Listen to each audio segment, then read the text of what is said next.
Mula hotel hanggang sa mismong pagdarausan ng pageant, bantay sarado ang mga kandidata. May unang balita live si Ian Cruz. Ian?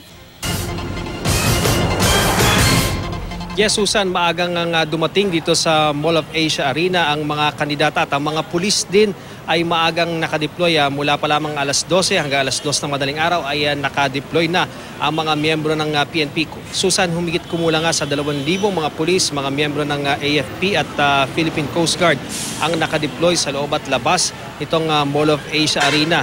Lahat ng mga nakikita nating pulis sa labas ng Mall of Asia Arena ay walang baril. Ganon din yung mga nakabarong na mga pulis sa loob mismo ng MOA Arena. At Susan, yung mga tao naman na dumarating dito sa Mall of Asia Arena bilang mga audience at mga guests dito nga sa pageant ng Miss Universe ay dumadaan sila dito sa isang area kung saan may mga X-ray machines at meron din nga tinatawag na walkthrough na metal detector para matiyak yung seguridad sa pagdaraos nga nitong Miss Universe pageant. At ang paalala ng PNP, nagpapatuloy na umiiral yung gun ban dito sa lungsod ng Pasay at lungsod ng Parañaque at mananatili yan hanggang mamayang 12 midnight. Balik sa iyo, Susan.